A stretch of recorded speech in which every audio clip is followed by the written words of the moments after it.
Since the beginning of time, death has been catalogued as something perverse, sinister, and unknown. However, for many cultures, it is an important part to highlight, venerate, and honor. The Aztec civilization believed that death was something necessary, so they venerated beings with fleshless human figures, representing it in this way in the eyes of humans. Undoubtedly, death has been present since the beginning of life, and the cult of death originated hundreds of years ago. It is said that the worship of the Santa Muerte had its apogee among the indigenous people of several towns in central Mexico. Around 1795, the cult of death was recognized as a divine law, since in the indigenous religious beliefs, death was an essential part of life. At that time, the Mexican Indians worshipped a skeletal human figure, called the Santa Muerte.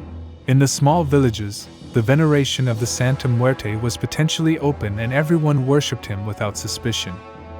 Shortly after the arrival of the Spaniards, the church declared as heresy the worship of the fleshless figure of the Santa Muerte and prohibited outright the worship and adoration of this so-called deity.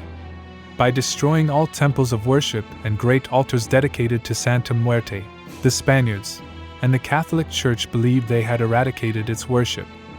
Nevertheless, it is believed that the indigenous people kept the veneration of the white girl in secret, with small altars hidden in their homes and in secret temples of worship.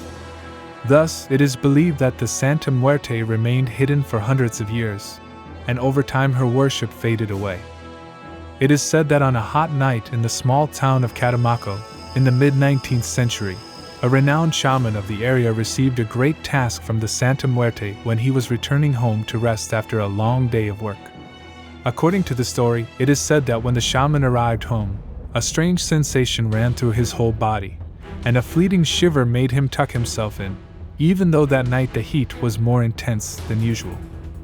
He sleepily went to his bed and lying between the sheets he fell sound asleep in his dreams. He heard a distant voice calling his name, and each time he felt that sinister voice getting closer until he heard it. Like a terrible nightmare, he writhed in his small bed, sweating and trembling for no reason, until he saw a flash that slowly approached him. Already in front of him, he saw a very tall white figure. He raised his eyes to focus on his face, scanning his long black robe. When his gaze reached the height of the face, his surprise was gigantic, for he saw a stark face, the sockets empty and dark, and in the rest of his face there were only bones. In the dream, the shaman was brave, although deep down, panic left him immobile.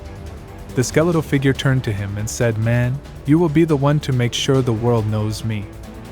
The perplexed man understood that what he was witnessing was not a dream, but rather, a clear vision of what he had to spread, for that entity from beyond the grave was from the beyond. So the man said to her, "But how will I know your figure? How will I make you known to everyone?" Santa Muerte said to him, "Everyone will know about me because from the beginning I was here." And so he vanished, leaving a flash of light that after a few seconds disappeared. The man woke up trembling, and as soon as he opened his eyes, the rays of sunlight penetrated the windows of his hut. He could not believe what he witnessed. That vision had left him a great message, that now it was his job to spread. He went to wash his face because he felt very confused, a little disoriented and nervous.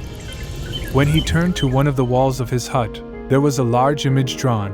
He moved closer to determine what figure it was, and suddenly he saw the same image of his vision, with the same tunic and the same details, the same. There he understood that his duty was to adore her and the world with him. He dressed and went in search of the village priest so that with his help the Santa Muerte would reach every home. He arrived at the church, called the priest, and told him about the vision he had had, and said, "Father, in my house is the image of the saint. Come with me so that I may know her, and inform the people of our Savior." The priest agreed to accompany him along with several citizens and religious. They arrived at the shaman's humble dwelling, and he invited them in, saying, "She asked me for adoration, and from today, those who know of her must venerate her." Already in front of the image, the priest was surprised, for the image of a skull dressed in a large long robe was creepy. So, the priest said to him, "You who practice the dark arts have presented us with a being that is a product of Satanism. She will not be recognized by the church and much less canonized.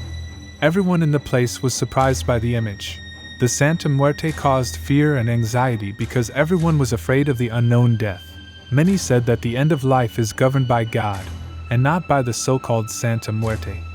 However, for the shaman, it represented protection in life, since death always comes, and that entity was clear to him when he entrusted his veneration to it. The shaman refused to destroy the image because it was his duty to make it known, and even though the church did not recognize it, he took it upon himself to worship it secretly. Little by little, among secret sects of the cult of the Santa Muerte, it spread to other towns. As people told the story and over the years, it arrived with great force in the city of Hidalgo, Mexico, where it went from small home altars to temples fully recognized by the Mexicans. Undoubtedly, what was entrusted by the Santa Muerte to that old shaman was fulfilled, and today it is recognized all over the world. In the streets of Mexico, there are large processions and public festivals in her honor, which attract hundreds of devotees. His image has been very controversial, as a skeleton carrying a sickle is intimidating, so this image has also been related to the great criminals of Mexico. It is said that a couple of decades ago in Mexico's prisons, inmates kept altars of the Santa Muerte. An account of a bloodthirsty criminal who ended his last days in prison says that when he first entered the rehabilitation center, his reaction was horrifying because, in most of the cells, there were small altars with the figure of the Santa Muerte. She was called the Little White Girl. This man says that to his great surprise, he asked who she was, and why they gave her so much importance. This is how one of the oldest men in the prison told him, "She is the Santa Muerte.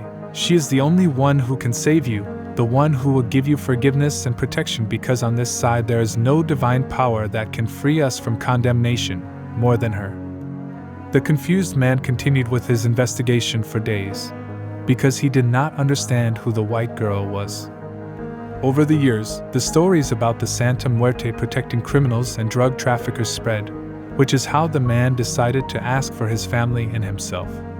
While in prison, many inmates performed ceremonies in honor of the Santa Muerte, but it was strictly forbidden to come before the girl Blanca with empty hands because they always had to offer her something to receive something.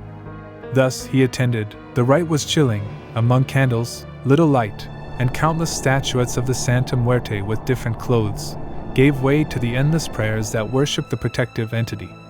With time, that longing of man became a reality, and he finally believed in the great dark power that keeps the Santa Muerte. Nowadays its celebration is even greater. The Santa Muerte has gained ground among the devotees, who honor it every November on the well-known Day of the Dead, with large altars and offerings, symbols of respect and veneration to the Santa Muerte.